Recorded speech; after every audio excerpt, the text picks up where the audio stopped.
نحمده ونصلي ونسلم على سيدنا ونبينا ومولانا وملجانا ومأوانا محمد رسول النبي الكريم الأمين المكين الرؤوف الرحيم. أما بعد فأعوذ بالله من الشيطان الرجيم. بسم الله الرحمن الرحيم. يا أيها الذين آمنوا توبوا إلى الله جميعا. قال الله تبارك وتعالى أعوذ بالله من الشيطان الرجيم.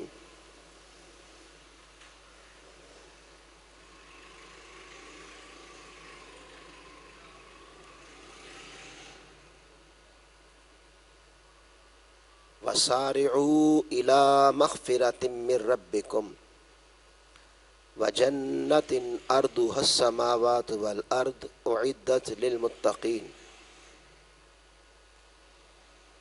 الذين ينفقون في السراء والضراء والكاظمين الغيظ والعافين عن الناس والله يحب المحسنين والذين إذا فعلوا فاحشة أو ظلموا أنفسهم ذكروا الله فاستغفروا لذنوبهم ومن يغفر الذنوب إلا الله ولم يصروا على ما فعلوا وهم يعلمون أولئك جزاؤهم مغفرة من ربهم وجنات تجري من تحتها الأنهار خالدين فيها ونعم أجر العاملين. صدق اللہ مولانا العظیم. واجب الاحترام حاضرین اجتماع جمعہ اور عزیزان گرامی قدر، اللہ رب العزت کا شکر ہے آج 15 شعبان المعظم بھی ہے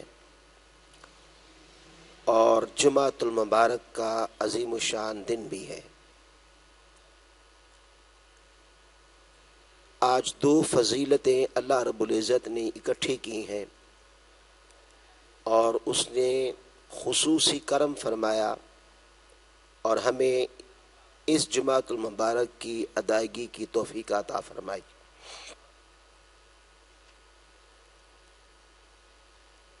پندرہویں شعبان میں حضور علیہ الصلوۃ والسلام نے فرمایا اسے جاگ کر گزارو، بیداری میں گزارو، عبادت گریہ وزاری میں گزارو، توبہ و استغفار میں گزارو. اس کی وجہ یہ ہے کہ اس رات سیدہ عائشہ صدیقہ رضی اللہ تعالی عنہا روایت کرتی ہیں کہ آقا علیہ الصلوۃ والسلام نے فرمایا کہ اس رات اللہ رب العزت آئندہ شعبان سے پہلے جس نے اس دنیا سے پردہ کر جانا ہوتا ہے، مر جانا ہوتا ہے، ان کا نام کاٹ دیتا ہے. حالانکہ بندہ نکاح کر رہا ہوتا ہے اور حالانکہ بندہ حج کر رہا ہوتا ہے اور اسے علم نہیں ہوتا کہ اس کا نام اگلے شعبان سے پہلے کٹ چکا ہے. اس رات فیصلے کیے جاتے ہیں، جس کا جتنا رزق ہے وہ تقسیم ہو جاتا ہے، جس نے پیدا ہونا ہے ان کے نام لکھ دیے جاتے ہیں، جنہوں نے اس دنیا سے پردہ کرنا ہے، مر جانا ہوتا ہے، ان کے نام کاٹ لیے جاتے ہیں. اس لیے آقا علیہ الصلوۃ والسلام شعبان المعظم میں بالخصوص اور پھر بالعموم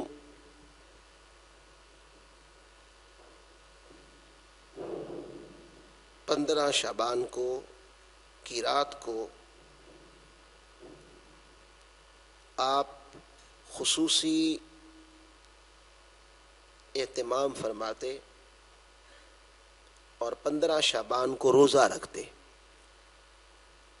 سیدہ عائشہ صدیقہ رضی اللہ تعالیٰ عنہا ہی مروی ہے، آپ فرماتی ہیں کہ آقا علیہ السلام نے فرمایا کہ اس مہینے میں اللہ کی بارگاہ میں اعمال پیش ہوتے ہیں اور اس رات میں نام لکھے جاتے ہیں اور کٹ رہے ہوتے ہیں، تو رات کو سجدے اور عبادت اس لیے کرتے تاکہ جب میرا نام کٹ رہا ہو تو میں اس وقت اللہ کی بارگاہ میں عبادت کی صورت میں حاضری میں ہوں، اور دن کو روزہ اس لیے رکھتے کہ اگر میرا نام اور میرا نامہ اعمال اللہ کی بارگاہ میں حاضر ہے اور نام کٹ رہا ہے تو میں اللہ کی بارگاہ میں روزے سے ہوں، تو اس لیے آقا علیہ السلام روزہ رکھتے تھے۔ اور آپ سیدہ عائشہ صدیقہ فرماتی ہیں کہ رمضان کے آنے سے پہلے کمر بستہ ہو جاتے، عبادت میں، سخاوت میں، رحم میں، شفقت میں، معاملات میں، عبادات میں، زہد و ورع میں حضور علیہ الصلوۃ والسلام شعبان ہی میں کمر بستہ ہو جاتے تھے، اور رمضان کا استقبال یوں کرتے تھے عبادت کے ساتھ۔ آپ کی راتوں کی عبادت بڑھ جاتی اور دیگر 11 مہینوں میں رمضان کے علاوہ دیگر جو 10 مہینے بچتے، سب سے زیادہ حضور علیہ الصلوۃ والسلام عبادت شعبان میں کرتے تھے، شعبان کے مہینے میں کرتے تھے، اور سب سے زیادہ روزے بھی اسی مہینے میں رکھتے تھے، اور اس مہینے کو حضور علیہ الصلوۃ والسلام نے اپنا مہینہ قرار دیا ہے۔ ایک حدیث ہے، رجب و شہر اللہ و شعبان و شہری و رمضان لامتی، رجب اللہ کا مہینہ ہے، شعبان میرا مہینہ ہے، اور رمضان میری امت کا مہینہ ہے۔ اور ایک حدیث ہے، الشعبان و شہری و رمضان و شہر اللہ، شعبان میرا مہینہ ہے اور رمضان اللہ کا مہینہ ہے۔ تو عاشقین مصطفیٰ صلی اللہ علیہ وآلہ وسلم شعبان میں زیادہ حضور علیہ الصلوۃ والسلام کے ساتھ درود پاک میں کثرت کرتے تھے۔ اور ایک حدیث میں یہ ہے کہ یہ جو آیت مبارکہ ہے، ان اللہ و ملائکتہ یصلون علی النبی، یہ آیت مبارکہ شعبان میں نازل ہوئی، لہذا شعبان میں درود کی کثرت بھی کرنی چاہیے۔ اس آیت کا نزول یہ بتاتا ہے کہ چونکہ یہ حضور کا مہینہ ہے، آیت بھی اللہ پاک نے درود پاک کی جو نازل کی وہ شعبان میں نازل کی، تو اس لیے عشاقان کرام درود کی کثرت اس مہینے میں کر دیتے ہیں، اہتمام کے ساتھ بھی، چلتے پھرتے بھی، اٹھتے بیٹھتے بھی آقا کی بارگاہ میں درود پڑھتے رہتے ہیں۔ اور سب سے بڑھ کر یہ مہینہ اپنے گناہوں کی معافی مانگنے اور توبہ و استغفار کا مہینہ ہوتا ہے۔ ہم نے اللہ کی توفیق سے حضور علیہ السلام کے نالان پاک سے جو آیات مقدسہ قرآن مجید سے تلاوت کی ہیں، اس پہلی آیت میں اللہ پاک نے فرمایا، یا ایھا الذین آمنوا، اے ایمان والو، توبوا الی اللہ، توبوا الی اللہ، اللہ کی طرف توبہ کے ساتھ رجوع کرو، جمیعا، سارے مل کر، اکٹھے ہو کر، جمع ہو کر، اللہ سے معافی مانگو، اللہ کی بارگاہ میں توبہ کرو. سو جمع ہونے کی کئی صورتیں بن جاتی ہیں. آپ پنجگانہ نماز میں بھی جمع ہوتے ہیں، آپ جمعۃ المبارک کے اجتماع میں بھی جمع ہوتے ہیں. جمعہ کو اجتماع سے، جمع ہونے سے ہی جمعہ کہا جاتا ہے. آپ دیگر پروگرام اناؤنس کرتے ہیں کہ آج رات شب بیداری ہوگی، جیسے سابقہ رات میں آپ نے کی ہوگی، اس میں بھی جمع ہوتے ہیں. اس کے علاوہ گاہے بگاہے چھوٹے چھوٹے پروگرام یا بڑے بڑے پروگرام اجتماعی طور پر، کبھی مساجد میں، کبھی کسی پارک میں، کبھی کسی اور مقام پر، پبلک پلیس پر، اجتماعی طور پر جمع ہو کر اللہ کی بارگاہ میں جمعیت کے ساتھ توبہ کرنی چاہیے. یہ اللہ کا حکم ہے، یہ بدعت نہیں ہے، یہ اللہ کا حکم ہے. یا ایھا الذین آمنوا توبوا الی اللہ جمیعا، جمع ہو کر اللہ سے توبہ کیا کرو، اللہ سے معافی مانگا کرو. یہ جمع ہونے کا فائدہ یہ ہوتا ہے کہ اجتماع میں رنگ رنگ کے لوگ آ جاتے ہیں.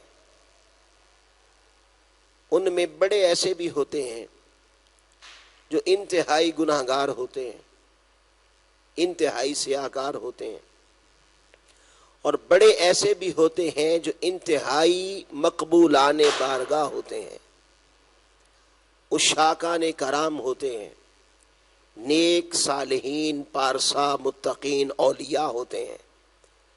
ان میں ممکن ہے کوئی غوث بھی آ جائے، ان کے ممکن ہے کوئی نقبا میں سے آ جائے، کوئی ابدال میں سے آ جائے، کوئی نجبا میں سے آ جائے، کوئی اوتاد میں سے آ جائے، کوئی اللہ کا قریب بندہ آ جائے، وہ بھی آ جاتے ہیں، ان میں سے ہوتے ہیں.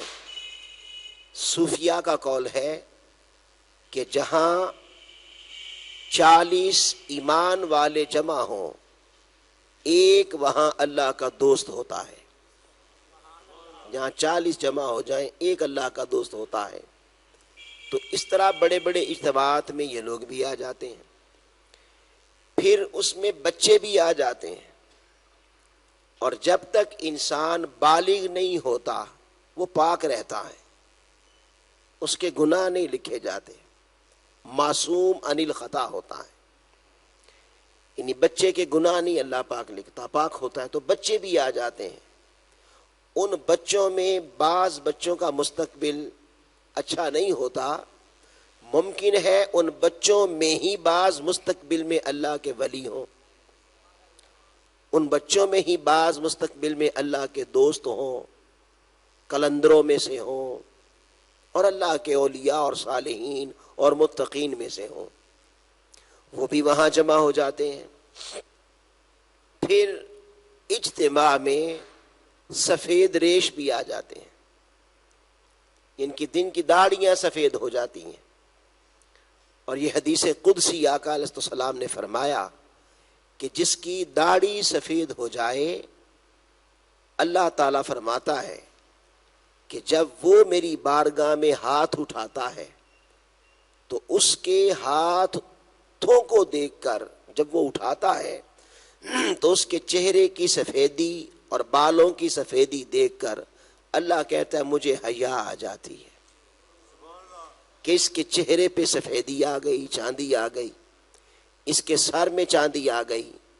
اب یہ اتنا بوڑھا ہو گیا ہے، اب یہ دعا مانگے تو میں اس کے عمل دیکھوں یا اس کا چہرہ اور اس پر سفید داڑھی دیکھوں. تو اللہ بھی بزرگ کی عزت کرتا ہے، بزرگ کی تکریم کرتا ہے. اور حدیث قدسی ہے کہ اللہ پاک فرماتا ہے پھر مجھے حیا آ جاتی ہے، اور اس کے ہاتھ جب اٹھتے ہیں تو لوٹنے سے پہلے وہ جو مانگتا ہے میں اسے عطا کر دیتا ہوں. تو سفید ریش کی دعا بھی رد نہیں ہوتی. یہ ہیں برکات، یہ ہیں فوائد جمیعہ، جمع ہو کر اجتماع کی صورت میں مجھ سے دعا مانگو۔ حضرت موسیٰ علیہ السلام کا دور تھا، قحط سالی آ گئی، موسیٰ کی قوم حضرت موسیٰ کے پاس آئی، عرض کی اے موسیٰ علیہ السلام، آپ اللہ سے ہم کلام ہوتے ہیں، آپ اللہ کی بارگاہ میں طور پر جا کر اس سے باتیں کرتے ہیں، تو آپ دعا کریں کہ اللہ تعالیٰ بارش برسا دے، قحط سالی ختم ہو جائے۔ حضرت موسیٰ علیہ السلام کی سنت یہ ہے، آپ چاہتے تو اکیلے بیٹھ کر مصلی پر دعا کر سکتے تھے، آپ چاہتے تو اللہ کے نبی تھے، عبادت گزار، ظاہر اللہ کا نبی ہے، عبادت گزار ہے، اور جب اللہ کا نبی اور ولی ہو جاتا ہے تو اس کا حال یہ ہوتا ہے کہ وہ اکیلا ویسے ہی بیٹھا ہو، اس کا ویسے بیٹھنا بھی اللہ کی بارگاہ میں عبادت ہی ہوتا ہے۔ یہی وجہ ہے کہ حضرت خضر کی ملاقات جب ہوئی موسیٰ سے، وہ سو رہے تھے، اس کا سونا بھی عبادت ہے، اس کا جاگنا بھی عبادت ہے، اس کا کلام کرنا بھی عبادت ہے، اس کا مصلی پر آنا بھی عبادت ہے۔ ہماری عبادت اس وقت بنتی ہے جب ہم مصلی پر کھڑے ہوں، اور خدا جانے وہ بھی بنتی ہے کہ نہیں بنتی، اس میں بھی دھیان خدا جانے کہاں ہوتا ہے، اس میں بھی ہماری توجہ خدا جانے کہاں ہوتی ہے۔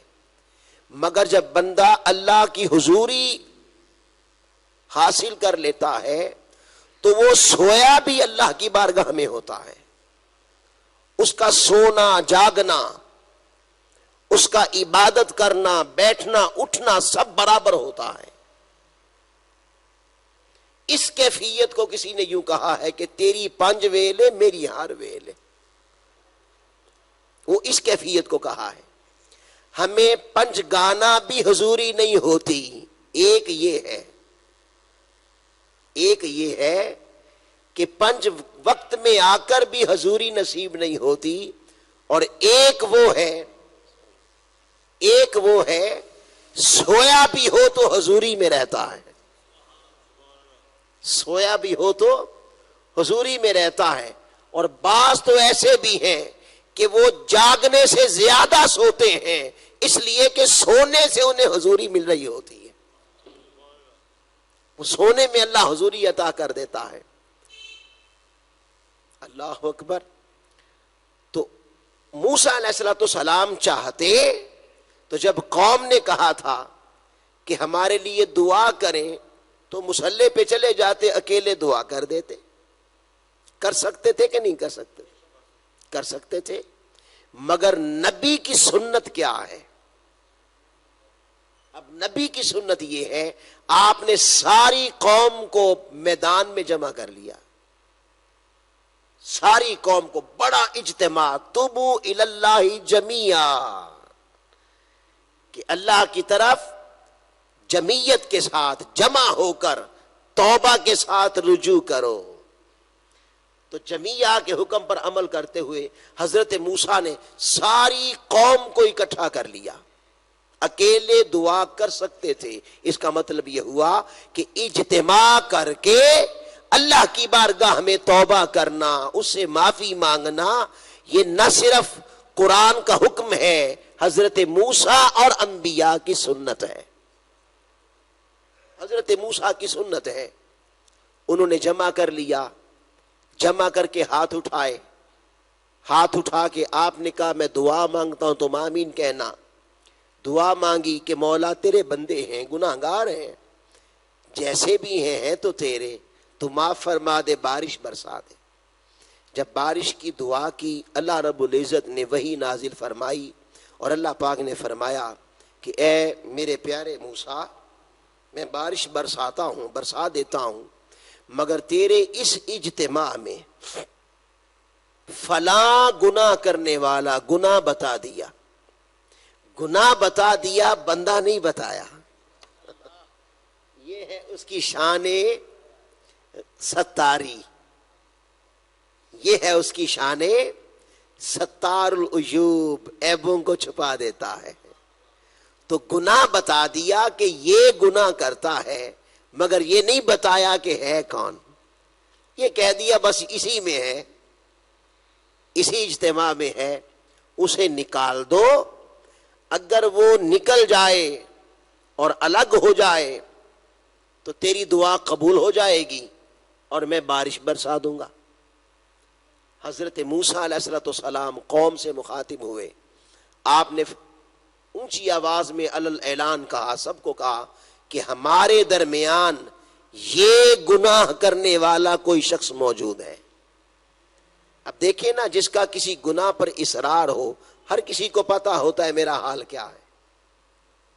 ہر کوئی جانتا ہے میرا حال کیا ہے. میں جانتا ہوں میرا حال کیا ہے. ہر کوئی جانتا ہے میرا حال کیا ہے.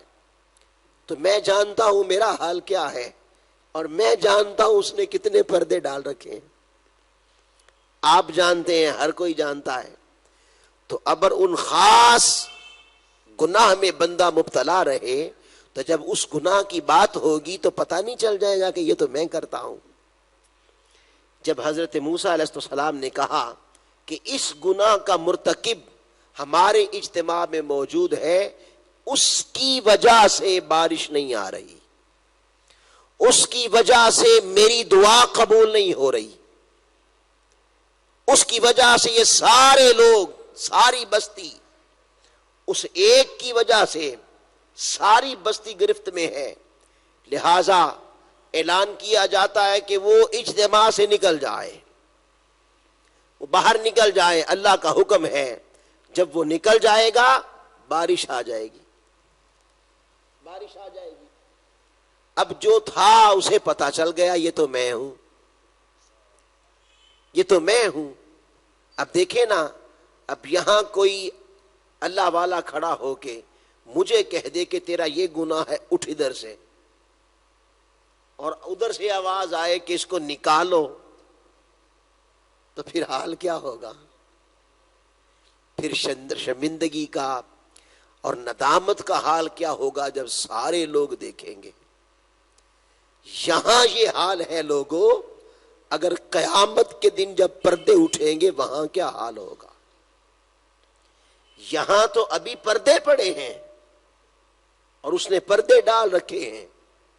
اس لیے اقبال کہتے ہیں کہ مولا، اگر تو پہلے تو میرا نامہ اعمال کھول ہی نہ، میرا نامہ اعمال بند رہنے دینا، کھول کے کیا کرے گا؟ نہ میرے پاس سجدے، نہ میرے پاس رکوع، نہ میرے پاس عبادات، نہ زہد، نہ ورع، نہ تقوی، نہ پرہیزگاری، نہ صالحیت، نہ للہیت، کچھ بھی تو میرے پاس نہیں ہے. تو میرا نامہ اعمال کھول کے تو کیا لے گا؟ تو پہلے تو کہتے ہیں کھول ہی نہ، نامہ اعمال نہ کھولنا. اور اگر تو سمجھتا ہے کہ نہیں، حساب لینا ناگزیر ہے، ہر ایک کا لینا ہے، اور سمجھتا ہے کہ نامہ اعمال کھولنا ناگزیر ہے، ضروری ہے، تو پھر اقبال کہتے ہیں مولا اچھا کھول لینا، پر ایک کرم کر دے کہ مصطفیٰ کے سامنے نہ کھولنا. از نگاہ مصطفیٰ پنہاں بگیر، مصطفیٰ کے سامنے نہ کھولنا کہ ادھر مصطفیٰ کھڑے ہوں گے، ادھر حضور کھڑے ہوں گے، ادھر موسیٰ کھڑے ہوں گے، ادھر عیسیٰ کھڑے ہوں گے، ادھر ابراہیم ہوں گے، ادھر اسماعیل ہوں گے، ادھر نوح ہوں گے، ادھر ادریس ہوں گے، ادھر صالح ہوں گے، شعیب ہوں گے، لوط ہوں گے، دیگر 1,24,000 پیغمبر ہوں گے، ان کی امتیں ہوں گی. ادھر مصطفیٰ جو سارے نبیوں کے سردار قائد المرسلین ہوں گے، جو شفیع المذنبین ہوں گے، جو رحمت للعالمین ہوں گے، جو سید الانبیاء ہوں گے، وہ بھی کھڑے ہوں گے. جب ان کے امتی ہزار سال جزیروں میں جا کر عبادت کرنے والے آئیں گے اور ان کے امتی 200 سال غاروں میں بیٹھ کر اللہ کی عبادت کرنے والے ہوں گے، جب ان کے امتی 500 سال سمندروں میں جا کر جزیروں میں بیٹھ کر اللہ کی عبادت کرنے والے کھڑے ہوں گے. اس حال میں وہ نبی تو وہ ہیں جو بنی اسرائیل کے ہیں، وہ نبی تو وہ ہیں جنہیں نبوت محبوب کی نبوت کے فیضان سے ملی. اور جب میں ان کا امتی ہو کر، اور جب میں سید الانبیاء کا ہو کر، اور جب میں سید الوجہ تخلیق کائنات کا ہو کر، اور سید کائنات کا ہو کر جب اس کا امتی ہو کر سامنے آؤں گا اور میرا نام اعمال کھلے گا، کوئی سجدہ نہیں ہوگا، اس میں کوئی رکوع نہیں ہوگا، اس میں کوئی قیام نہیں ہوگا، اس میں سچائی نہیں ہوگی، اس کے اندر دیانت داری نہیں ہوگی، اس میں امانت داری نہیں ہوگی، اس میں لوگوں کا دکھ درد نہیں ہوگا، اس میں حرص ہوگی، طمع ہوگی، لالچ ہوگی، دھوکہ دہی ہوگی، جھوٹ ہوگا، بے حیائی ہوگی. میرے مالک جب میری بے حیائی دوسروں کے سامنے کھلے گی، جب میری بدعمالیاں دوسروں کے سامنے کھلیں گی، جب میری حرام خوریاں دوسروں کے سامنے کھلیں گی، جب میری دھوکہ دہیاں، جب میرے فراڈ، میرے جھوٹ اور میرا لوگوں کا مال حرام کمایا ہوا اور لوگوں کی عزتوں بیٹیوں کے ساتھ کیا ہوا ظلم ان امتوں کے سامنے کھلے گا، تو کہیں مصطفیٰ کا چہرہ نہ جھک جائے، کہیں آقا کا چہرہ نہ جھک جائے، کہیں مصطفیٰ کو ندامت نہ ہو جائے. اور ساری امتوں کے سامنے جب تم میرا نام اعمال کھولے گا، ان کے پرہیزگار عابدین 1000 سال عمر پا کر بھی سجدے کرنے والے، 1000 سال سجدے کرنے والے، 500 سال عمر پا کر بھی 500 سال سجدے کرنے والے، 200 سال عمر پا کر بھی 200 سال تقوی، پرہیزگاری، صالحیت، حرام خوری سے پاکیزگی، بے حیائی سے پاکیزگی، پیٹ کو پاک، زبان کو پاک، نگاہ کو پاک، ہاتھوں کو پاک، قدموں کو پاک، سارے وجود کو سراپا پاک بنا رکھا ہوگا. تو جب ان سب کے سامنے میں مصطفیٰ کا ہو کر، جنہوں نے درس ہی پاکیزگی کا دیا تھا، جنہوں نے درد ہی اپنی بارگاہ اللہ کی بارگاہ میں سجدوں کا دیا تھا، میرے سجدوں میں بھی دکانداریوں کے حساب نکل آئیں گے، میرے سجدوں میں بھی ساری گھروں کی سوچیں نکل آئیں گی، میرے سجدوں میں بھی، میری نمازوں میں بھی حضوری نہیں ہوگی. تو مولا کہیں میرا عمل دیکھ کر میرے محبوب کی نگاہ نہ جھک جائے، دوسری امتوں کے سامنے نہ جھک جائے. اس لیے اے مالک اگر تو سمجھتا ہے کہ ایرا نام اعمال کھولنا ضروری ہے تو از نگاہ مصطفیٰ پنہا بگیر، مصطفیٰ کی نگاہ سے سوڑا اجل کر دینا. یہ حال ہوگا اور انشاءاللہ میں اللہ کی بارگاہ میں امید رکھتا ہوں اللہ اپنے محبوب کے ہم جیسے گناہگاروں کی خاطر، اپنے محبوب کی خاطر ہم جیسے گناہگاروں کے نامہ اعمال نہیں کھولے گا. کیا کرے گا کھول کے؟ کیا نکالے گا کھول کے؟ کیا ہے ہمارے پاس؟ سجدے سوائے غفلت کے کچھ ہے ہمارے پاس؟ سوائے نافرمانیوں کے کچھ ہے ہمارے پاس؟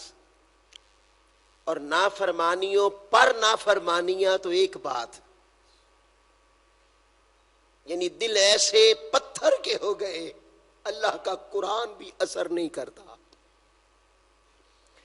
دل ایسے پتھر کے ہو گئے اللہ کے رسول کا کلام بھی اثر نہیں کرتا، اور دل ایسے پتھر کے ہو گئے کسی صالح پرہیزگار نیک بندے کا کلام بھی اثر نہیں کرتا. جس پہ خدا کا کلام اثر نہ کرے اس پر کسی بندے کے کلام کا اثر کیا ہوگا؟ تو جن کے یہ حال ہوں، نہ سجدے نہ پرہیزگاریاں، اور زندگی کو بدلنا ہی نہیں بھی چاہتے، یعنی انہوں نے ہم نے ہر شے رسم بنا رکھی ہے.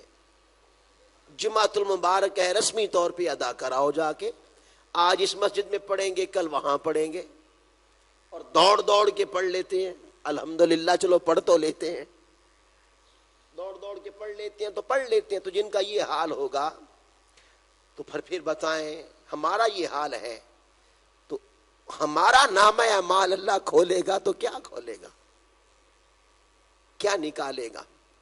اس لیے لوگوں, اور پھر اتنا کچھ کرنے کے بعد کہ چلو گناہ کر لیا, چلو سیاہکاریاں کر لیں, چلو عصیاں میں مبتلا ہو گئے, چلو محبوب نے کہا تھا نماز آنکھوں کی ٹھنڈک ہے نہیں پڑی, محبوب نے کہا تھا خبردار غریب کے دکھ کو اپنا دکھ سمجھنا نہیں سمجھا, حرام نہ کھانا کھا گئے, دھوکہ نہ دینا دے گئے, سارا کچھ کر لیا, مگر اس کے باوجود بنی اسرائیل کا حال یہ تھا, بنی اسرائیل کا حال یہ تھا کہ جب حضرت موسیٰ نے کہا نا نکل جاؤ, نکل جاؤ اور نکل جاؤ, یہاں سے نکل جاؤ, جو بھی ایسا شخص ہے اس گناہ کے کرنے والا, اس نے دل ہی دل میں کہا کہ اے مالک اتنے بڑے اجتماع میں جب سب کے سامنے نکلوں گا سارے دیکھیں گے اور دیکھ کے تانا ماریں گے, کہیں گے یہ ہے وہ شخص جس کی وجہ سے بارش نہیں آ رہی تھی, یہ ہے وہ شخص جو یہ گناہ کرتا تھا, یہ ہے وہ شخص جس کی وجہ سے موسیٰ کی دعا قبول نہیں ہو رہی تھی. تو میرے پاس کیا رہ جائے گا؟ تانا ماریں گے. دل ہی دل میں کہتا ہے مولا میں سچے دل سے توبہ کرتا ہوں, آج کے بعد میں نے وہ گناہ چھوڑ دیا. توبو الی اللہ جمیعا, توبو الی اللہ جمیعا. اس نے کہا سچے دل سے توبہ کرتا ہوں, آج میری لاج رکھ لے, آج میرا پردہ رکھ لے, اور آج مجھے بچا لے, آج بچا لے. اب کے بعد میری زندگی سے یہ عمل جس کا اعلان ہو چکا حرف غلط کی طرح مٹا دوں گا. بس اتنی توبہ کرنے کی بات تھی, اللہ نے ریم جم بارش برسا دی. تو وہ توبہ بھی کر لیتے تھے, بنی اسرائیل کے لوگ توبہ بھی کر لیتے تھے. اور ہمارا حال یہ ہے کہ ہم گناہ در گناہ کرنے کے باوجود مصطفیٰ کے کہنے پر بھی توبہ نہیں کرتے, معافی نہیں مانگتے. اور یاد رکھو لوگوں, اللہ کو بندے کا سب سے پیارا کلام, محبوب کلام یہ ہے کہ بندہ کہے مولا مجھے معاف کر دے, بندہ کہے مجھے معاف کر دے. یہاں ایک نقطہ تو یہ تھا کہ اس نے توبہ کی. دوسری بات یہ تھی کہ اگر وہ توبہ اس اجتماع میں نہ کرتا جہاں موسیٰ کھڑے تھے, جہاں موسیٰ کھڑے تھے, اللہ پاک نے فرمایا بندے تو گھر میں بھی توبہ کرتا تو اور بات تھی. توبو الی اللہ جمیعا, اکٹھے ہو کے توبہ کرو. ممکن ہے وہاں کوئی کلندر بیٹھا ہو, ممکن ہے وہاں کوئی غوث بیٹھا ہو, ممکن ہے کون جانے کس کا حال, کون جانتا ہے کوئی کیا ہے, کوئی نہیں جانتا کوئی کس حال میں ہے. خدا کی عزت کی قسم اللہ نے پردے رکھے ہوئے ہیں اپنے یاروں کے. الانسان و سری, اس نے راز بنا کے رکھا ہوا ہے. وہ راز بنا کون جانتا ہے؟ اس کی صحبت میں بیٹھ کر جب توبہ ہوگی, جیسے اس نے توبہ کی تو توبہ حضرت موسیٰ کی صحبت میں کی.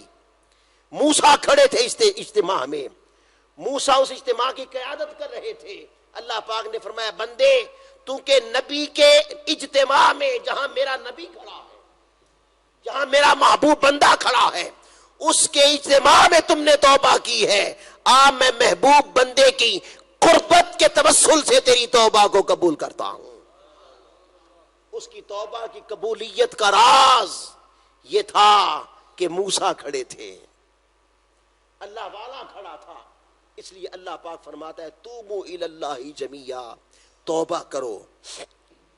تو جب توبہ کرتا ہے بندہ اور اپنی گناہ سے معافی مانگتا ہے بندہ تو خدا کی عزت کی قسم پھر اللہ کی رحمت جھوم جاتی ہے۔ حضرت داؤد علیہ السلام نے اللہ سے پوچھا کہ اے اللہ یہ بتا تجھے سب سے زیادہ پیار تیرے محبوب کون لوگ ہیں جو تیرے محبوب ہوں، جن سے تو پیار کرتا ہے؟ اللہ پاک نے فرمایا گناہگار، وہ جو سیاکار نہیں ہوتے، گناہ کرنے والے، وہ میرے محبوب ہیں۔ حضرت آقا علیہ السلام نے فرمایا، اللہ کے نبی داؤد علیہ السلام بڑے حیران ہوئے، انہوں نے کہا مولا یہ تیرے گناہگار محبوب ہیں تو نیکوکار کدھر گئے؟ یہ صالحین، یہ متقین، یہ سجدے کرنے والے عابد زاہد، وہ کدھر گئے؟ ان سے پیار کیوں نہیں کرتا؟ اللہ پاک نے فرمایا کہ صالح اور عابد جو گناہ نہیں کرتا، اس کے صالحیت کی وجہ سے اور اس کے تقوی پرہیزگاری کی وجہ سے اس کے دل میں ایک تفاخر آ جاتا ہے، اس کے دل میں ایک تفاخر سا آ جاتا ہے کہ میں نے تو کبھی گناہ کیا ہی نہیں، میں نے تو کبھی گناہ کیا ہی نہیں۔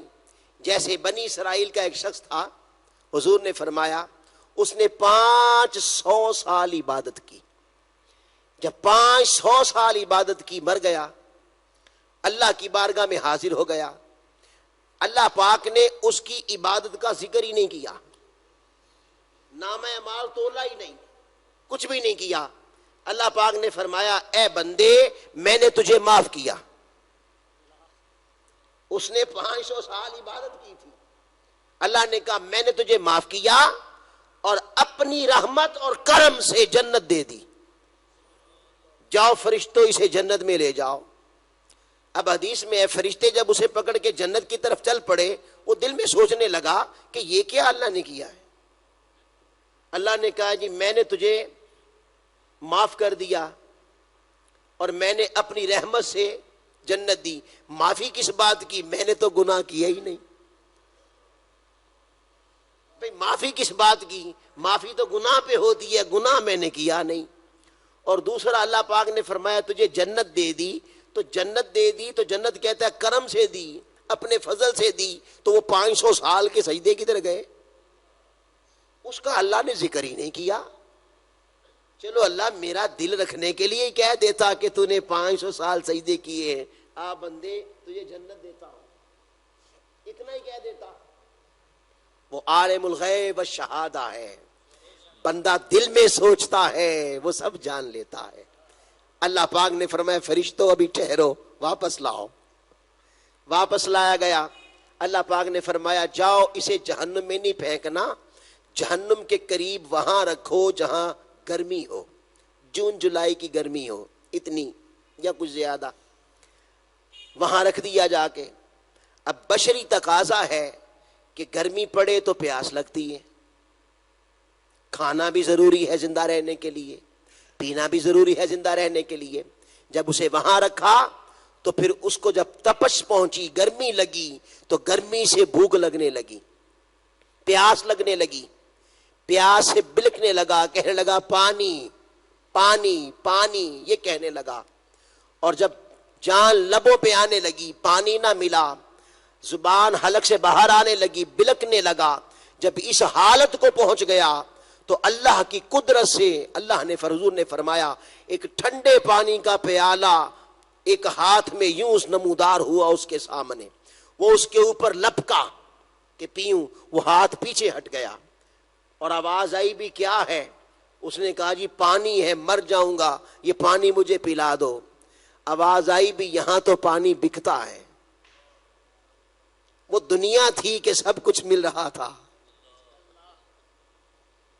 وہ دنیا تھی کھانے کو بھی مل رہا تھا، وہ دنیا تھی پردہ تھا، سب کچھ مل رہا تھا۔ یہاں نہیں چلے گا، یہاں تو پیسے دینے پڑیں گے۔ اس نے کہا میرے پاس تو کچھ بھی نہیں۔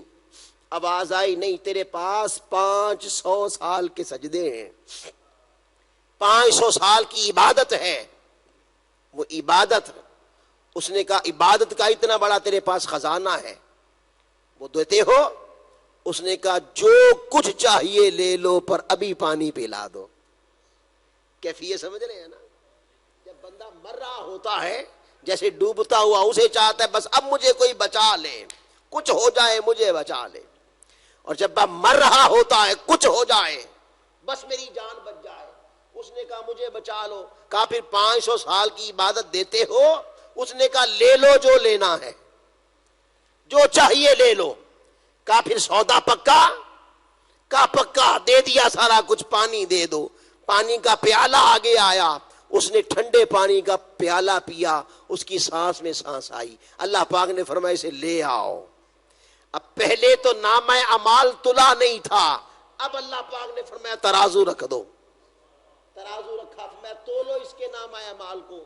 تولا تو کچھ بھی نہیں تھا, کچھ بھی نہیں تھا. اللہ پاک نے فرمایا بندے تجھے 500 سال کی عمر دی, کچھ بھی نہیں کیا, تیرے پاس نیکی کوئی نہیں, تیرے پاس سجدہ کوئی نہیں. اس نے پھر بڑے تفاخر سے کہا نہیں مولا میں نے تو 500 سال تجھے سجدے کیے ہیں. اللہ پاک نے فرمایا تیرے 500 سال کے سجدے میرے پانی کے ایک گھونٹ کی قیمت بھی نہیں تھی, وہ تو بیچ چکا. میں نے تو 500 سال تجھے پالا, کھلایا پلایا, تیری عبادت تو ایک پیالے کی قیمت بھی نہیں رہی, وہ تو بیچ چکا. اب بتا تیرے پاس کچھ ہے؟ اسے یاد آ گیا او میں نے تو بیچ دیا ہے, میں نے تو دے دیا ہے. اب اللہ پاک نے فرمایا اب بتا تو جنت میں اپنے سجدوں سے جائے گا یا میرے کرم سے جائے گا؟ اب بتا کیا کروں, جہنم میں پھینک دوں؟ اس نے کہا مولا معاف کر دے. کیا کہا؟ مولا معاف کر دے. میں یہی تو سننا تھا, یہی تو سننا تھا کہ معاف کر دے. اب جب تو نے کہہ دیا معاف کر دے تو اب تو بندہ ہو گیا. جب تو نے کہا نا معاف کر دے اب تو بندہ ہو گیا, اور جب تو نے کہا مولا معاف کر دے تو میں مالک ہو گیا, میں مالک ہو گیا. اللہ پاک نے فرمایا جاؤ بندے میں نے تجھے معاف کیا اور اپنے کرم سے جنت عطا کی. بنی اسرائیل کا شخص 200 سال اللہ کی عبادت کی, کبھی زندگی میں گناہ نہ کیا تھا, کبھی زندگی میں گناہ نہ کیا تھا. مر گیا. اللہ پاک نے فرمایا فرشتوں اٹھا کر جہنم میں پھینک دو. اسے اٹھا کر جہنم میں پھینک دو. فرشتوں نے کہا مولا اس نے تو 200 سال تجھے سجدے کیے ہیں, اس کا تقویٰ دیکھ, اس کی عبادت دیکھ, اس کے سجدے دیکھ, قیام دیکھ, رکوع دیکھ. 200 سال اس نے زندگی کے پائے اور ساری زندگی کبھی گناہ ہی نہیں کیا, کبھی تیری نافرمانی نہیں کی, کبھی گناہ نہیں کیا, اور ساری زندگی اس نے سجدے کیے. اور تو کہتا ہے جہنم میں پھینک, تو کہتا ہے جہنم میں پھینک. اللہ پاک نے فرمایا فرشتوں ذرا 200 سال کی کتاب تو کھولو, اس کے سرور کے الٹ کے دیکھو, 200 سال کے سارے دن دیکھو, 200 سال کے سارے لمحے دیکھو. اس نے سارے 200 سالوں میں اس نے میری عبادت بھی کی ہے, سجدے بھی کیے ہیں, رکوع بھی کیے ہیں, اللہ اللہ بھی کیا ہے, مگر 200 سال کے ان لمحوں میں ایک جملہ موجود نہیں اس نے کہا ہو مولا مجھے معاف کر دے. ایک جملہ نہیں ہے. اسے اٹھا کے جہنم میں پھینک دو, مجھے کسی کے سجدوں کی محتاجی نہیں ہے. لوگوں اللہ کو پسند ہے مولا مجھے معاف کر دے, اے مولا مجھے معاف کر دے. میں 200 سال میں اس نے ایک مرتبہ بھی نہیں کہا مولا مجھے معاف کر دے. اسے اٹھا کے جہنم میں پھینک دو. آقا علیہ السلام نے فرمایا اگر ساری کائنات کے سارے انسان نیک ہو جاتے اور کوئی بھی کوئی گناہ نہ کرتا, اول تا آخر جتنے پیدا ہونے ہیں جتنے انسان تھے سب سجدے کرتے, سب پرہیزگاری کرتے, کوئی ایک گناہ نہ کرتا, اللہ کا عذاب آ جاتا. اللہ کا ان پہ عذاب آتا، اللہ انہیں تیس نیس کر کے ایسی قوم لاتا جو عبادت بھی کرتی، گناہ بھی کرتی، اور گناہ کرنے کے بعد اللہ سے معافی مانگتے،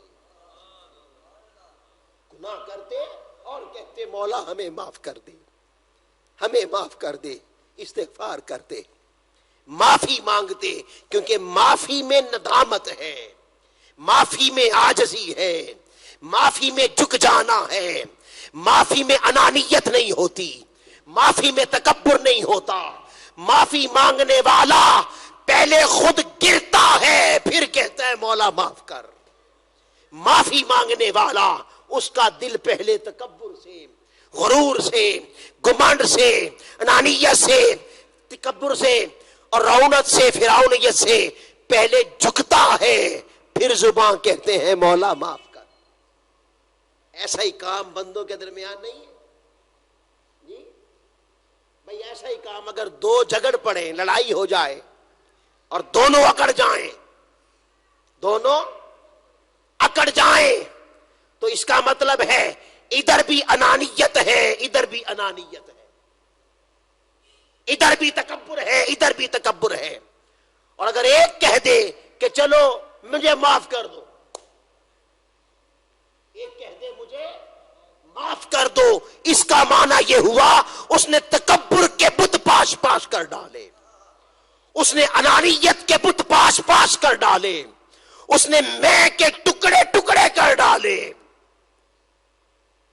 معاف کرنا یہ ہے، اور جب بندہ معافی مانگتا ہے گویا وہ اپنے تکبر کے بت کو پاش پاش کر رہا ہوتا ہے۔ اللہ اس لیے کہتا ہے، حضرت داؤد سے اللہ پاک نے فرمایا اس لیے میں اس سے پیار کرتا ہوں، اس لیے گناہگار میرے محبوب ہیں، اس لیے گناہگاروں سے پیار کرتا ہوں کہ جب گناہگار ندامت میں آ کر آنسو بہاتا ہے اور اس کا دل نادم ہو جاتا ہے، آقا نے فرمایا اگر گناہ کے بعد تمہیں پشیمانی ہو جائے، گناہ کرنے کے بعد اگر تمہارے دل میں ندامت آ جائے تو جان لو کہ تم مومن ہو، اور جہاں جھکنا نہیں ہے، جہاں پر ندامت نہیں ہے، جہاں پر معافی مانگنے، معاف کرنے، معافی مانگنے کے تصور نہیں ہے، وہاں پر انانیت کا بت ہے، وہاں سے اللہ کی رحمت کے سائے اٹھ جاتے ہیں، انہیں ہر جگہ ذلت ملتی ہے، وہ ذلیل ہوتے ہیں دنیا میں بھی، وہ ذلیل ہوں گے آخرت میں بھی۔ اس لیے اللہ پاک نے فرمایا توبوا الی اللہ جمیعا۔ پھر ایک حدیث قدسی ہے، حدیث قدسی میں اللہ پاک نے فرمایا، حضور نے فرمایا، حدیث اسے کہتے ہیں جس میں راوی مصطفیٰ ہو، بات اللہ کی ہو اور راوی مصطفیٰ ہو، اسے کہتے ہیں حدیث قدسی، یعنی حضور کہیں اللہ کہتا ہے، جیسے صحابی کہتے ہیں نا حضور نے فرمایا، تو صحابی راوی بنتے ہیں، حضور کا قول ہوتا ہے تو وہ ہوتی ہے حدیث، یہاں مصطفیٰ راوی بن جائیں اور یوں کہیں اللہ کہتا ہے، اللہ نے فرمایا، اسے کہتے ہیں حدیث قدسی۔ حضور نے فرمایا اللہ کہتا ہے کہ جب بندہ گناہ کرتا ہے اور گناہ کرنے کے بعد میری بارگاہ میں آ جاتا ہے اور آ کر ہاتھ اٹھا کے کہتا ہے اے میرے رب میں نے گناہ کر لیا، میں نے نافرمانی کر لی، میں نے تجھے ناراض کر لیا، تو مجھے معاف کر دے، جب یہ جملہ بولتا ہے تو حضور نے فرمایا اللہ پاک فرشتوں کو کہتا ہے فرشتوں دوڑو، تم کہتے تھے نا نہ بنانا، ذرا ادھر آؤ، بھاگ کے آؤ۔ فرشتے آتے ہیں، اللہ پاک کہتا ہے فرشتوں تم نے سنا بندے نے کیا کہا؟ فرشتے کہتے ہیں مولا تیرا بندہ کہتا ہے مجھے معاف کر دے۔ اللہ پاک کہتا ہے اچھا میرے بندے نے کہا مجھے معاف کر دے، کیا میرے بندے نے یہ بات قبول کر لی کہ میں اس کا مالک ہوں؟ اس نے یہ جو کہا ہے کہ مجھے معاف کر دے، اس کا مطلب ہے وہ اس بات کا اقرار کر رہا ہے کہ میں اس کا رب ہوں۔ میں اس سے پوچھوں گا اے فرشتوں تم گواہ ہو جاؤ میں نے اپنے بندے کو معاف کر دیا۔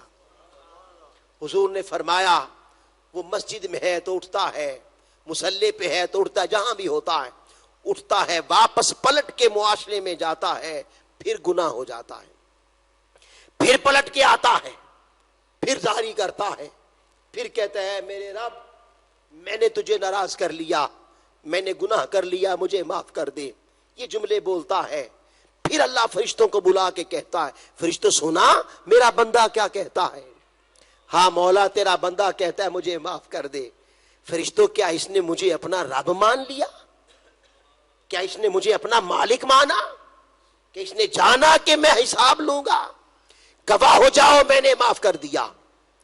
وہ بندہ پھر جاتا ہے، تیسری مرتبہ جاتا ہے، آقا نے فرمایا، حدیث قدسی سنا رہا ہوں، ابو ہریرہ راوی روایت ہے، ابو ہریرہ فرماتے ہیں وہ تیسری مرتبہ جا کے پھر گناہ کرتا ہے، پھر آتا ہے، پھر توبہ کرتا ہے، پھر کہتا ہے میرے رب مجھے معاف کر دے، تیسری مرتبہ پھر کہتا ہے مجھے معاف کر دے۔ اللہ پاک فرشتوں کو بلا کے تیسری مرتبہ پھر بلاتا ہے کہ فرشتوں تم نے سنا میرا بندہ کیا کہتا ہے مجھے معاف کر دے، کیا اس نے سمجھا کہ میں رب ہوں؟ تیسری مرتبہ اللہ کہتا ہے فرشتوں گواہ ہو جاؤ میں نے اس کے پچھلے تو سارے گناہ معاف کر ہی دیے، یہ جو بار بار کہتا ہے مجھے معاف کر دے، یہ جو بار بار کہتا ہے مولا بے حیائی کر بیٹا معاف کر دے، مانا یہ ہے کہ یہ حیادار بننا چاہتا ہے، معاشرہ ہی بے حیا ہے، بچ نہیں پاتا۔ یہ حرام کھا کے کہتا ہے مولا معاف کر دے، اس کا معنی یہ ہے یہ حلال کھانا چاہتا ہے، حلال کے ذرائع موجود نہیں ہیں، معاشرے حرام خوری ہو گئی ہے۔ یہ جو گناہ کر کے کہتا ہے مولا معاف کر دے، اس کا مطلب ہے معاشرہ گناہ میں لت پت ہے، میرا بندہ نیک بننا چاہتا ہے۔ اللہ پاک فرماتا ہے فرشتوں گواہ ہو جاؤ میں نے پچھلے تو سارے گناہ معاف کر دیے، اس کے تیسری مرتبہ کے معافی مانگنے پر گواہ ہو جاؤ میں نے اس کے مرنے تک جتنے گناہ کرے گا وہ بھی سارے معاف کر ڈالے، یہ جتنے گناہ کرے گا میرے کرم نے وہ بھی اس کے مٹا ڈالے، جو چاہے کرتا پھرے، میں نے اسے معاف کر دیا۔ یہ معافی مانگنا اللہ کو اتنا پسند ہے۔ اور پھر قربان جائیں تاجدار کائنات،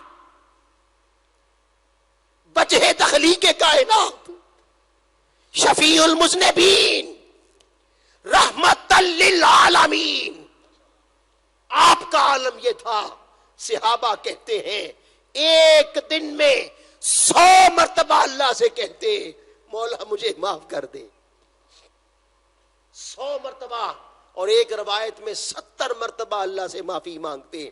صحابہ نے کہا یا رسول اللہ آپ تو وہ ہیں کہ گناہگار جن کے دامن سے لگ جائیں تو اللہ انہیں معاف کر دیتا ہے، آپ اللہ سے معافی مانگتے ہیں؟ تو حضور نے فرمایا افلا تکون عبدا شکورا، کیا میں معافی مانگ کر اللہ کا شکر گزار بندہ نہ بنوں؟ ساری رات کھڑے رہتے ہیں، جن کے دامن میں گناہ نہیں تھا وہ معافیاں مانگتے ہیں، اور ہم جیسے گناہگار گناہ پر گناہ، گناہ پر گناہ، گناہ پر گناہ، اور ساری زندگی گناہ کرتے کرتے کبھی توبہ نہیں کرتے، کبھی معافی نہیں مانگتے۔ لوگوں اللہ سے معافی مانگو، اللہ سے توبہ کرو۔ اور حضرت یحییٰ علیہ السلام، بلکہ یہ میں نے جو آیتیں پڑھی اس میں اللہ پاک نے فرمایا وَسَارِعُوا إِلَىٰ مَغْفِرَةٍ، لوگوں مغفرت بٹ رہی ہے، رات بٹ رہی تھی آج دن کو بھی بٹ رہی ہے، آج جمعہ بھی ہے اور آج 15 شعبان بھی ہے، اس کی رحمت کے دروازے ہیں، اور آگے پھر رمضان بھی آ رہا ہے، ہم تو مائل با کرم ہیں، کوئی سائل ہی نہیں، رمضان بھی آ رہا ہے۔ اللہ پاک فرماتا ہے وَسَارِعُوا إِلَىٰ مَغْفِرَةٍ مِّن رَبِّكُمْ، لوگوں گناہگاروں دوڑو اللہ کی مغفرت کی طرف، دوڑ کے آؤ اللہ سے معافی مانگنے کی طرف، دوڑ کے آؤ بندگی کی طرف، بندگی عاجزی کی طرف، انکساری کی طرف دوڑ کے آؤ، اور دوڑ کے آؤ جنت کی طرف، ارضها السماوات و جنات ارضها السماوات والارض اعدت للمتقین، اور یہ جنت وہ ہے جس کے عرض کا یہ عالم ہے کہ سارا عرض اور سارے کا سارا زمین و آسمان اس کی چوڑائی میں سما جائیں. جو جنت اتنی بڑی ہے کہ زمین و آسمان چوڑائی میں آ جائیں، لمبائی کا عالم کیا ہوگا. اللہ پاک کہتا ہے اس کی طرف دوڑ کے آؤ. اور وہ دوڑ کے آنا کیا ہے؟ دوڑ کے آنا معافی مانگنا ہے. دوڑ کے آنا وسارعوا الی مغفرہ، دوڑ کے آؤ اس کی مغفرت کی طرف، معافی مانگو. یا اللہ مجھے معاف کر دے. توبہ کرو. اللہ کے نیک صالحین پارسا بندے توبہ کرتے رہے، اور یہ اللہ کے نیک بندوں کی علامتیں ہیں. اور اس میں اللہ پاک نے پھر ایک مقام پہ فرمایا والذین اذا فعلوا فاحشۃ او ظلموا انفسهم ذکروا اللہ فاستغفروا لذنوبہم، کہ اللہ والوں کی ایک علامت یہ ہے، اللہ کے ولی، اللہ کے دوست، اللہ کے پارسا نیک بندے، ان کی صرف یہی علامتیں نہیں کہ وہ سجدے کرتے رہتے ہیں، صرف یہ علامتیں نہیں. ایک علامت یہ ہے اذا فعلوا فاحشہ، جب ان سے فحاشی ہو جائے، جب ان سے بے حیائی ہو جائے، او ظلموا انفسہم، یا اپنی جان پر ظلم کر لیں. اور ظلموا جب قرآن کہے تو کبیرہ گناہ ہوتا ہے. شراب پی لے معاذ اللہ، جھوٹ بول لے معاذ اللہ، دھوکہ دے لے، جوا کھیل لے معاذ اللہ، یہ بڑے بڑے گناہ. والدین کی نافرمانی کر لے، سب سے بڑا گناہ. شرک کے بعد سب سے بڑا گناہ ماں باپ کی نافرمانی کرنا. یہ کر بیٹھے تو اللہ پاک کہتا ہے میرے دوستوں کی علامت یہ ہے ذکر اللہ، ایک تو اللہ کا ذکر کرتے ہیں، فاستغفروا لذنوبہم، اور پھر گڑ گڑا کے رو رو کے اپنے گناہوں کی معافی مانگتے ہیں. بس فرق کتنا ہے لوگوں ہم میں اور اللہ والوں میں، کہ اللہ والا بھی گناہ کرتا ہے. قرآن کہتا ہے اللہ والے سے بھی گناہ ہوتا ہے، مگر فرق اتنا ہے کہ اس کا گناہ اسے اللہ کی بارگاہ میں لا کر گریہ و زاری میں مبتلا کرتا ہے، اور ہمارا گناہ ہمیں دنیا پرست بناتا چلا جاتا ہے. فرق اتنا ہے کہ اللہ والے کا گناہ اسے رلا دیتا ہے، معافی پر لاتا ہے، توبہ پر لاتا ہے. لہٰذا آج کا دن مبارک ہے. آج کا دن پھر میں عرض کر رہا ہوں 15 شعبان بھی ہے اور جمعۃ المبارک، دونوں اکٹھے ہو گئے، دو عظمتیں اکٹھی ہو گئیں. آج کا دن بھی معافی مانگنے کا دن ہے. آج کا دن بھی معافی مانگنے کا دن ہے. اب ہم نماز کی صورت میں ذکر اللہ کریں گے، اللہ کا ذکر کرتے ہیں تو نماز پڑھیں گے تو یہ ہو گیا ذکر اللہ. اور اس کے بعد آج ہم پھر اللہ کی بارگاہ میں التجا کریں گے کہ مولا اس مسجد کے دروازے کے باہر جانے سے پہلے ہمیں پاک کر دے، ہمارے گناہ معاف فرما دے. وما علینا الا البلاغ المبین.